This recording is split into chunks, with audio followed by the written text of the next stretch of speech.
বন্ধুরা good morning. তোমরা সকলে কেমন আছো? আশা করছি তোমরা সকলে ভালো আছো। তোমরা দেখছো রূপা ব্লগ, আমি রূপা। চলো, আজকে সকাল এখন 11টা বাজে আর এখন থেকে আজকের ব্লগটা স্টার্ট করছি।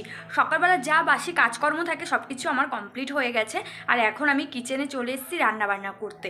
তো কি রান্নাবান্না করব? আজকে তো শনিবার, পুরোটাই নিরামিষ রান্নাবান্না করব।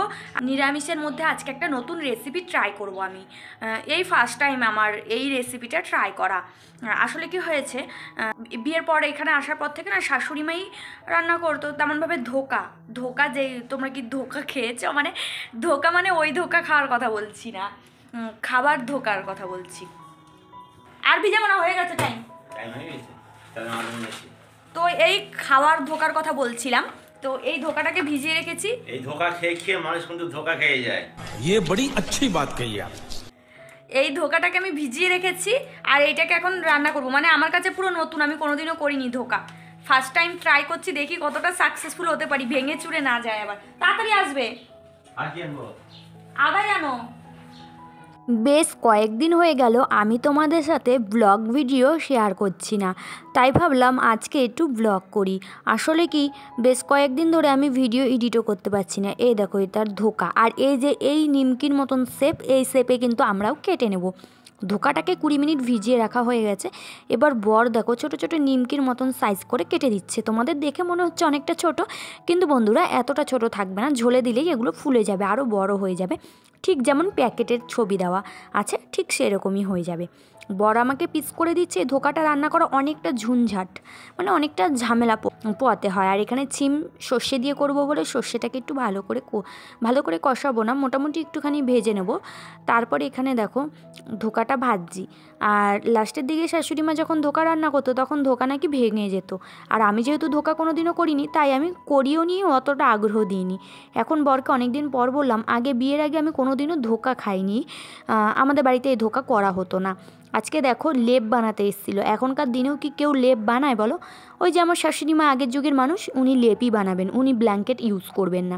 কি করা যাবে, তাই ওনার জন্য লেপ বানিয়ে দেওয়া হলো। তারপর এখন লেপটা বানানো হয়ে গেছে, এখন কভার ভরে রেখে দেবে। তারপরে আবার ওই কোল বালিশটা দেখতে পাচ্ছ, ওই বালিশটা বানাবে। তো যাই হোক, আমি তোমাদের সাথে যে কথাটা শেয়ার করছিলাম, বিয়ের আগে কোনোদিনও ধোকা খাইনি। শ্বশুরবাড়ি এসে ধোকা খাওয়ার সময় আমার মনে হতো হিঙের গন্ধটা আমি সহ্য করতে পারছি না। হিঙের গন্ধটা আমাকে ভীষণ কষ্ট দিত আর অসহ্য একটা পরিবেশ সৃষ্টি করেছিল হিঙের গন্ধটা। আস্তে আস্তে ধোকা খেয়ে খেয়ে এখন এতটা ফেভারিট হয়েছে বন্ধুরা, তোমাদেরকে কি বলবো। ধোকা খেতে এখন ভীষণ ভালো লাগে। আমি আগে ভালো লাগতো না, সেটাই ভাবি। মানুষ যখন যেরকম পরিস্থিতির শিকার, এখন কিন্তু ধোকা খেতে ভালো লাগে, জানো তো। তো যাই হোক, আজকের মতন রান্নাবান্না আমার প্রায় কমপ্লিট হয়েই এসছে। আর তোমাদেরকে একটা রিকোয়েস্ট করছি, তোমরা যদি কেউ প্রথম হয়ে থাকো, আমার চ্যানেলটিকে কিন্তু সাবস্ক্রাইব করে দিয়ে পাশে থাকা বেল আইকনটা ক্লিক করে দিও।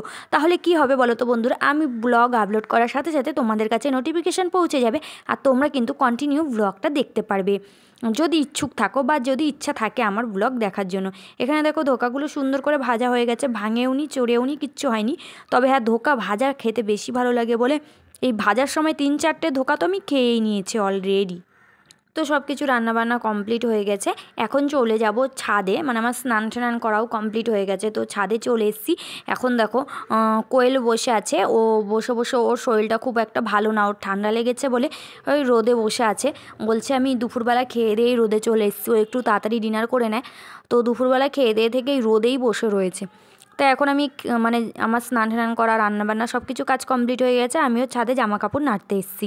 তো এখন জামা কাপড়গুলো নাড়ছি আর ওর সাথে গল্প করছি। তারপরে জামা কাপড় নাড়া হয়ে গেল, ওর সাথে গল্প করব। এখন মানে তোমরা তোমার ব্লগে দেখতেই পাও, এখন আমার সাথী হয়ে গেল কোয়েল। কারণ আমি সারা দিন যা কাজকর্ম করি আর বিকেলবেলা রোজ আমি পার্কে যাই, রোজ এভরিডে। এমন কোনো দিন নেই যে যাই না, খুব রেয়ার, মানে আমরা যে যাই না এমন দিন খুবই রেয়ার, না হলে আমরা রোজ যাই, জানো তো। তো ওই পার্কে যেতে যেতে এখন আমাদের গল্পের কোঠা শেষ হয় না। ওই যখন হাঁটি তখনও গল্প করি, তারপরে এখনও গল্প করছি দুজনে একসাথে। তারপরে আজকেও পার্কে যাবো, জানো তো। আজকে পার্কে গিয়ে এখন আবার মানে যেই 40 মিনিট দৌড়াই, দৌড়াই তো না, জোরে জোরে হাঁটি। তারপরে গিয়ে আবার অ্যাক্টিভিটিস করি ধরো 10 মিনিটের মতন। তারপরে আবার একটা বাচ্চা আর তার বাবা আসে, ওরা আবার লাফ দড়ি নিয়ে আসে। তো ওই লাফ দড়িটা নিয়েও আমরা দুজনে কিন্তু খেলা করি, লাফ দড়ি।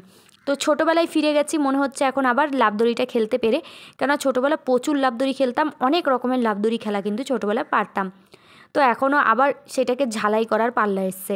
মানে কি আমরা দুজন মিলে কি শুরু করেছি আমরা নিজেও জানি না। লাস্ট পর্যন্ত আমরা এতটাই রোগা হয়ে যাব হয়তো গায়ে আর মাংসই খুঁজে পাওয়া যাবে না, এরকম মনে হচ্ছে। তো যাই হোক, করতে ভালো লাগে, শরীরটা পুরো ঝুরঝুরে হয়ে যায় জানো না। মানে সন্ধ্যাবেলা বাড়িতে এসে শরীরটা পুরো হালকা হয়ে যায় এই অ্যাক্টিভিটিসগুলো করার পর। এই দেখো কোয়েল এখন লাফ দড়ি খেলছে, তারপর আবার আমি খেলবো। তো আমরা পাল্লা করে খেলি কে কত সময় ধরে পারে। তবে হ্যাঁ, আমি কিন্তু খুব বেশি একটা পারি না। প্রথম দিন 80 করেছিলাম, তারপরে ওই 80, 70, 100 কোনো দিন এখনও 96 পর্যন্ত 94 পর্যন্তও করেছি, কিন্তু 100 করতে পারিনি। এতদিন ধরে খেলছি, 3-4 দিন হয়ে গেল লাফদড়ি খেলছি, 100 করতে পারিনি। কিন্তু কোয়েল আবার 100 করে 100ও ছাড়িয়ে গেছে, আমি আবার পারিনি, আমার পা ব্যথা হয়ে যাচ্ছে, অনেক দিন খেলি না তো ওর জন্য। তো যাই হোক, তারপরে পার্কে থেকে আবার বাড়ি চলে যাব। বাড়ি গিয়ে আরও অনেক কাজ বাজ আছে, মানে একটু বাজার করতে যাব, সেই ভিডিও না পরের ভিডিওতে আসবে, নাহলে এই ভিডিওটা অনেকটা বড় হয়ে যাবে। এবার দেখো আমাদের কাণ্ড, আমরা উঠে পড়েছি নাগরদোলনায়। এটা নাগরদোলনাই বলতে পারো, ছোট একটা মানে ছোট একটা নাগরদোলনা। এখানে বাচ্চাদের সাথে আমরাও বসে পড়েছি, আমি, কোয়েল, আবার আমাদের সাথে প্রিয়াঙ্কা বলে একটা মেয়ে আসে, ও বসে পড়েছে। সবাই মিলে দোল খাচ্ছি, ভীষণ ভালো লাগছে জানো। আর ভিডিওটা তোমাদের কেমন লাগছে তোমরা জানিও, আমরা তো ভীষণ এনজয় করছি। তোমাদের কেমন লাগছে অবশ্যই জানিও, যদি ভালো লাগে একটা লাইক করে দিও। ভালো থেকো।